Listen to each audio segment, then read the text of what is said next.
This is AIM Agenda. Thanks for your company this morning. Joining me now from Melbourne, Liberal frontbencher Senator Mitch Fifield, and in Adelaide, Labor MP Nick Champion. Good to see you, gentlemen. Nick, I want to ask you about the Code of Conduct. Tell me, the government looked at this 6 months ago, or at least the Privileges Committee released a draft proposal, and it didn't go anywhere. Now, in the wake of the Thompson matter, it's being dusted off. It obviously hasn't generated much interest in the past. Do you think that this scandal will force some action on this front? Well, Kieran, I'm not sure if that's quite right. At the moment, it's been looked at by some Senate committee, the Code of Conduct idea, and presumably they're putting their minds to it. So there's been quite a bit of discussion about this within the Parliament. And quite obviously it's under investigation by the Senate committees at the moment. And I guess people will make their judgments from that. But look, Code of Conduct sounds very good, I think. Personally, I doubt it will have the desired effect the public wants because of the sort of hyper-partisanship that we have in the Parliament at the moment. Invariably, these things don't get used as some independent arbitration of a person's behaviour, but rather in a political way, in a partisan way, and I think that's one of the flaws with them. But let's let the Senate have a look at it, and no doubt at some point they'll come back to the Parliament with some recommendations. Senator Fifield, what's your instinct on this? Do you think that there's room for a toughening of the governance of MPs? Well, Kieran, it's not because of the absence of a code of conduct that certain members of Parliament find themselves in a difficult situation. It's because of the decisions that they themselves have taken. You can't legislate for ethical behaviour any more than you can legislate for competence. The ultimate sanction against members of Parliament is obviously at the ballot box, where you have members of Parliament who belong to political parties. There's the option for pre-selectors to deselect them, and there's also the opportunity for a bit of prime ministerial leadership in the situation that we find ourselves in at the moment. The Prime Minister should, in the case of Mr Thompson, not be accepting his vote in the Parliament. And we also find ourselves looking at the independents, talking about a code of conduct, because they're looking for every mechanism possible to avoid actually taking responsibility for the fact that they're propping up this government. The independents need to. You don't support the idea of a code of conduct, then? Look, I don't think it's a magic solution. The independents are talking about it because they don't want to accept their responsibility for the fact that they're propping up the government. The Prime Minister wants to talk about a code of conduct because she doesn't want to accept her responsibility, that there actually is something that she can do in the current situation, and that is to agree to not accept Mr Thompson's vote. The ultimate sanction all of us face is at the ballot box, but between elections there is a role for prime ministerial leadership, and this Prime Minister isn't providing that. Tony Windsor spoke to my colleague Peter Van Onselen yesterday on the Australian Agenda program. I just want to play a little bit of that for you now. If Tony Abbott or others in the Parliament or the general public want the rules changed in terms of how they assess those things, Rob Oakeshott and I are looking at some of that, and that may come into the Parliament. It's a challenge for Tony Windsor, isn't it, Nick Champion and Rob Oakeshott, because both of them have been very strong on the need to improve parliamentary standards. That was part of the agreement with the government, but now they're being forced to almost defend the due process rights of an embattled MP in the face of this scandal. So it's a real balancing act, difficulty for those independents. Well, these are always difficult issues for the community and the Parliament to assess, and obviously we've got to have pretty cold and sober and rational calculations about them. And I think the important thing is we keep cool heads. I mean, what Mitch was talking about before is turning the idea of Parliament on its head. That is, at the moment we have a system where people get elected for 3 years, voters make their judgments about people, elect them for a set period of time, and those people exercise, represent them. What Mitch is talking about is a whole electorate basically being cast into into the darkness in terms of representation, and I don't think that's really a healthy thing for democracy. I think the ultimate arbiter of these things is always voters, and they're the people who make judgments every 3 years. It's been a tried and true formula, not just in Australia, which is I think the fourth oldest democracy in the world, but in the United Kingdom. I think we should just, take a step back from the current situation and have a think about some of the principles that have underwritten our democracy for 100 years and have served us well. And I think the sort of hyper-partisanship that surrounds this doesn't actually help the matter.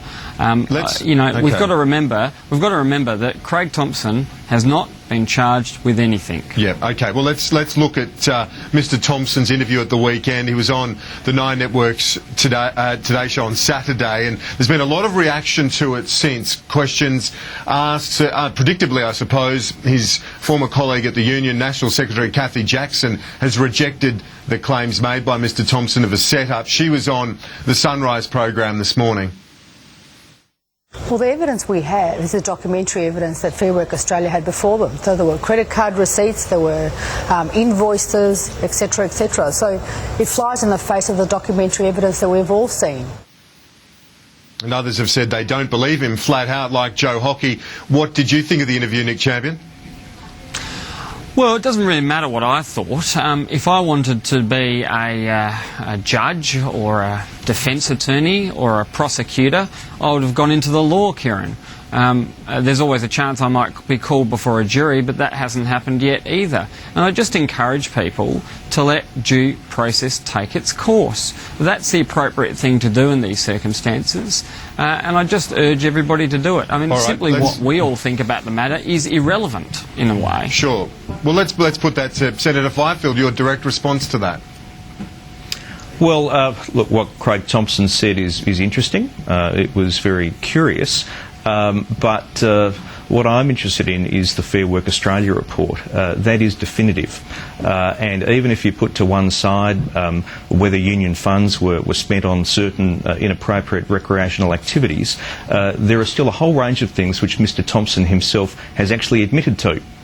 Such as withdrawing money from an ATM, from a credit card at will. For personal expenses. Mr. Thompson has admitted that he did that.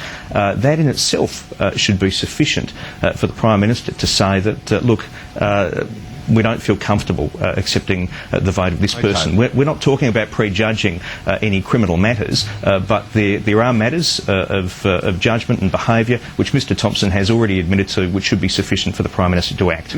Senator Fifield, what did you think of the move by Bill Shorten yesterday and his wife Chloe, front page of some of the Sunday papers, a preemptive strike against some rumours that had been doing the rounds?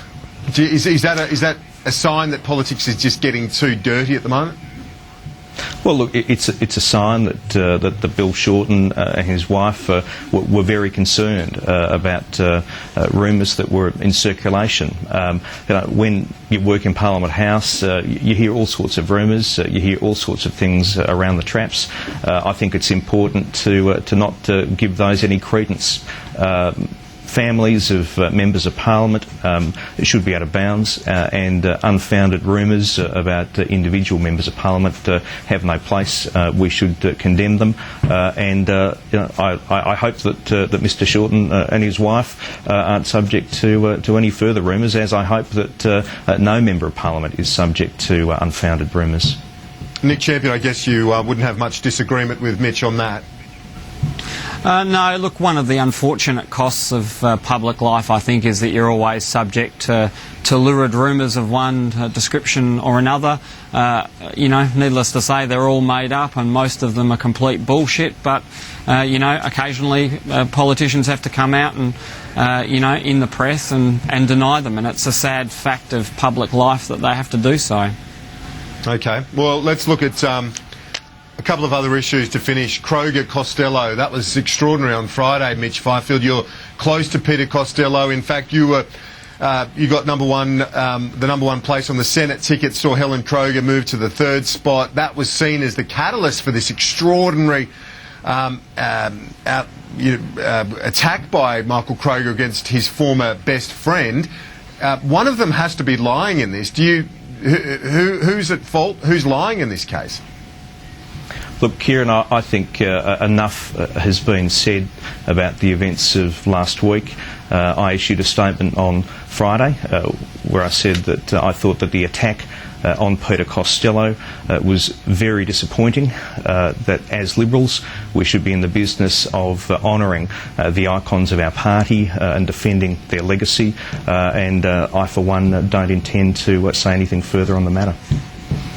But obviously if one says that he was making a comeback, the other says that that's not true, someone's lying in this. Who is it? Well, look, Peter Costello has never indicated to me a desire to make a political comeback. All right, let's move on to the National Disability Insurance Scheme, something of major significance to many Australians. We should give this some good coverage this morning. Senator Fifield, the Prime Minister has made the valid point, I think, this morning, that the government has stumped up $1 billion for the trials next year, and yet the states are balking in that. If the government's willing to put the lion's share into the trials, surely others should come to the table with goodwill on this issue. Well, Kieran, the government is flying blind. Penny Wong conceded at the weekend that the government don't know how they're going to fund the NDIS. They don't know how they're going to fully deliver it. And the reason that they don't know is that at no stage has the Commonwealth sat down with the states and territories to discuss funding or to discuss governance arrangements. For the best part of 12 months, the states have been saying to the Commonwealth at COAG meetings and at ministerial council meetings, please, can we discuss funding sources and funding apportionment? The Commonwealth has, at every occasion, refused to put those matters on the agenda. So surely the main point is the money. But the main point is the money, and they're stumping up $1 billion in the budget. It's the main, the majority of the funds needed. That's got to bring a bit of goodwill, surely. Well, the government has put some money towards an NDIS in the budget, and that's a good thing.